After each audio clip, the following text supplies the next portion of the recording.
अच्छा, ये हमारे पास सवाल है प्रोजेक्ट मैनेजमेंट का है, पार्ट वाला। सर ने कहा था यही वाला आएगा, क्रिटिकल पाथ वाला नहीं आएगा। इसके अंदर हमारे पास चार फार्मूलाज हैं।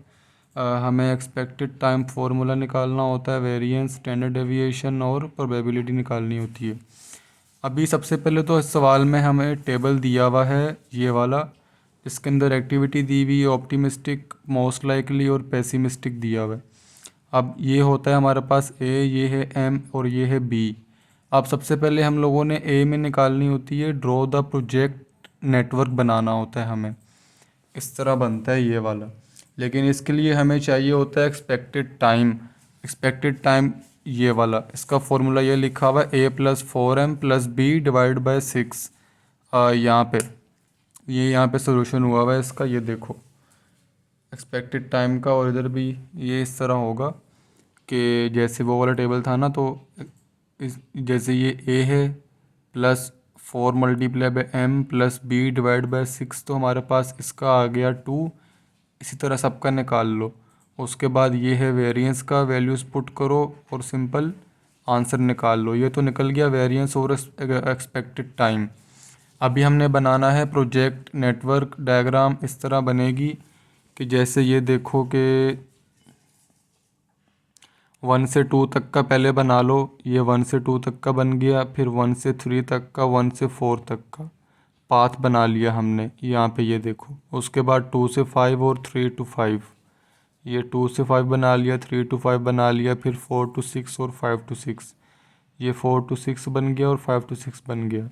जिस तरह वहाँ पे पेपर में कंडीशन दी होगी उस तरह बना लेंगे। और फिर उसके बाद ये वाले जो पाथ हैं ये हमने जैसे निकाला, ये एक्सपेक्टेड टाइम है। 1 से 2 तक का कितना है, 2 है। 1 से 3 तक का 4, 1 से 4 तक का 3।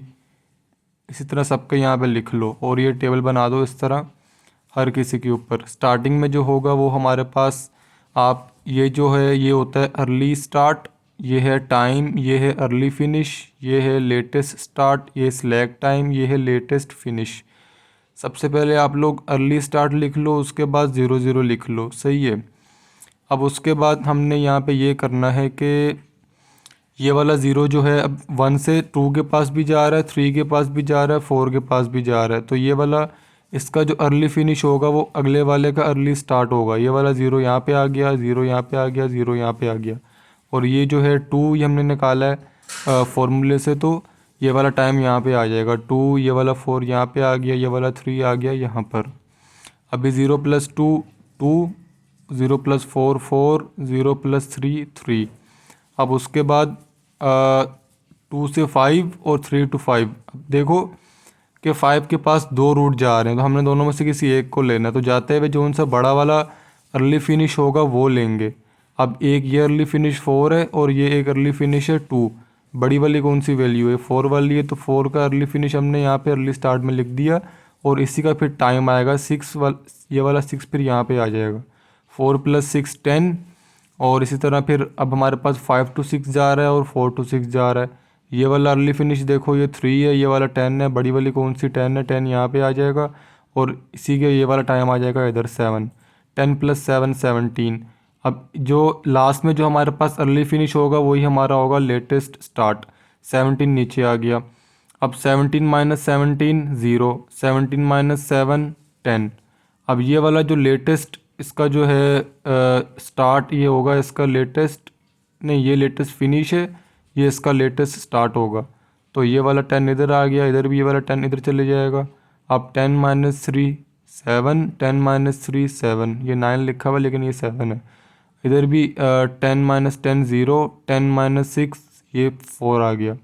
अभी ये 5 से 3 की तरफ भी जा रहा है, 2 की तरफ भी जा रहा है, तो 4 इधर भी आ जाएगा और 4 इधर भी आ जाएगा। 4 - 4 0, 4 - 4 0, 4 - 2 2, 4 - 2 2। अब देखो कि 1 के पास 3 रूट जा रहे हैं, तो हम जाते हुए अगर 2 रूट जा रहे होंगे तो बड़ी वाली लेंगे, जब बैकवर्ड की तरफ आएंगे तो छोटे वाली लेंगे। अब छोटा वाला जो सा होगा हमारे पास लेटेस्ट फिनिश वो लेंगे। एक 7 है, 0 है और ये वाला 2 है, तो हमारे पास 0 है, तो 0 यहाँ पे आ जाएगा। 0 - 0 0 और ये जो हमने स्टार्टिंग में लिखा था L वो है, ख़त्म।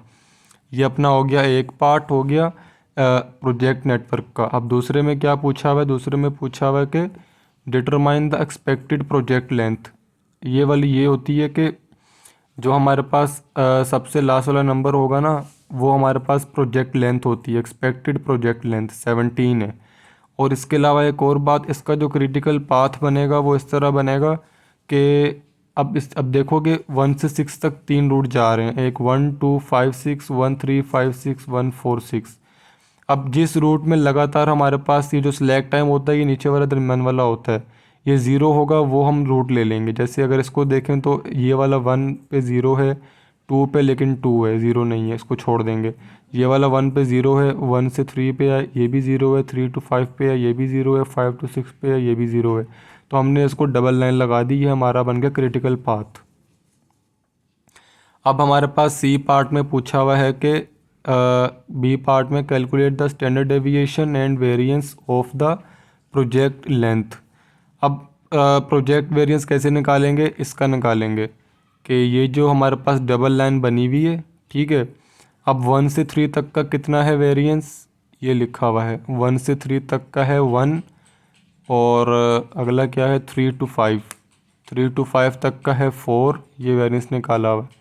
और लास्ट में है 5 to 6, उसका है 4, ये यहाँ से ये 5 to 6, 1 + 4 + 4, 1 + 4 + 4 हमारा हो गया प्रोजेक्ट वेरिएंस 9। स्टैंडर्ड डेविएशन जो होता है वो वेरिएंस के आंसर का स्क्वायर रूट ले लो। यहाँ पे स्क्वायर लिखा हुआ है लेकिन ये स्क्वायर रूट आएगा, तो 9 का स्क्वायर रूट होगा 3, तो 3 हमारे पास स्टैंडर्ड डेविएशन आ जाएगा।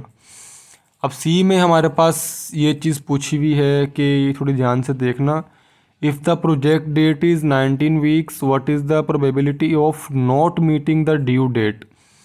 अब इसका फॉर्मूला मैंने ऊपर दिखाया था, ये होता है कि z = x - mu divided by sigma. Sigma क्या है, स्टैंडर्ड डेविएशन। x हमारे पास जो है वो होती है ड्यू डेट, और म्यू होती है एक्सपेक्टेड डेट। एक्सपेक्टेड हमने हमारे पास क्या होगी 17, जो कि यही थी प्रोजेक्ट लेंथ, यही हमारे पास एक्सपेक्टेड डेट होती है, ये वाली 17। और हमें ड्यू डेट यहाँ पे दी हुई है ऊपर 19। अब 19, अब x - mu divide by standard deviation, 19 - 17 divide by 3, क्योंकि 3 यहाँ पे स्टैंडर्ड डेविएशन है। इसका आंसर क्या आया, इसका आंसर आया 0.67। अब 0.67 को क्या करना है, हमने ये करना है कि ये टेबल गिवन होगा पेपर में, यहाँ पे देखना है 0.67 पे कौन सी वैल्यू आ रही है। साइड पे देखो, अगर आप 0.6 ये आ रहा है और 0.07 ये, तो इन दोनों को देखो इंटरसेक्ट कहाँ पे हो रहा है, ये हो रहा है यहाँ पे 0.7486। तो 0.7486 को अगर हम मल्टीप्लाई करें 100 से तो होता है 74.86% आ रही है। लेकिन हमें क्या पूछा हुआ है, of not meeting the due date. तो 1 में से माइनस कर दो 0.7486, तो हमारे पास नॉट मीटिंग का निकल आएगा कि 25.14% चांस है कि मीटिंग के मीट ना करे ड्यू डेट से। अगर नॉट मीटिंग होगा तो 1 माइनस कर देंगे, अगर सिंपल लिखा होगा मीटिंग का तो सिंपल यहाँ पे छोड़ देंगे। अगले वाले में यही बात है। जैसे इसमें पूछा हुआ था probability that the project will be completed on schedule, मतलब मीटिंग कर रहा है ड्यू डेट से, तो इसका क्या दिया हुआ है 20 वीक्स दिया हुआ है। 20 - 17 डिवाइड बाई 3, हमारे पास आंसर आया 1। अब 1 को कैसे देखेंगे, 1 यहाँ पे ये देखो 1.0, और इसको 0.00 पे देख लो 0.8413, ये लिखा हुआ है 84.13% चांस है कि प्रोजेक्ट जो है वो शेड्यूल के मुताबिक कंप्लीट होगा। इसमें हमने माइनस नहीं किया क्योंकि इसमें नोट मीटिंग नहीं पूछा हुआ। लास्ट वाले में क्या है, what should be the schedule completion time for the probability of completion to be 90%। ऊपर वाले में दोनों में टाइम दिया हुआ था 19 वीक्स 20 वीक्स, लेकिन यहाँ पे दिया हुई है परसेंटेज। अब परसेंटेज को क्या करना है हमने कि सिंपली इसको पहले 0.9 कर लो, 90% मतलब 0.9। अब 0.9 को क्या करना है, इस अगर तो परसेंटेज गिवन होगी सवाल में तो 0.9 को हमने इस वाले एरिया में फाइंड करना है। 0.9 एग्जैक्ट आ जाए या फिर उसके करीब करीब नंबर आ जाए कोई 0.9 के।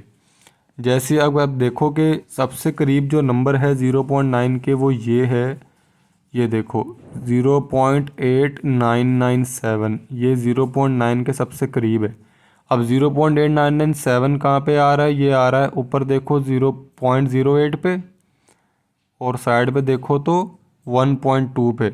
अब 1.2 प्लस 0.08 करो तो हमारे पास आता है 1.28। अब 1.28 हमारे पास क्या है, वो है z। ये फॉर्मूला था ना, z is equal to x minus mu divide by sigma. z हमारे पास 1.28 आ गया। अब हमारे पास x नहीं दिया हुआ था, जैसे यहाँ पे ये x दिया हुआ, इसमें x दिया हुआ, तो हमने सिंपल x को वैसे ही लिख दिया, माइनस म्यू दिया हुआ 17 डिवाइड बाई 3 हो गया। इधर 3 डिवाइड हो रहा है, यहाँ पे आगे मल्टीप्लाई हो गया, 1.28 multiply 3 is equal to x minus 17। इसका आंसर 3.84। अब 17 यहाँ माइनस हो रहा है, यहाँ पे आके प्लस हो जाएगा, x is equal to 3.84 plus 17। तो हमारे पास आंसर आया 20.84 वीक्स। इसका आंसर ये है, बस ये सवाल है।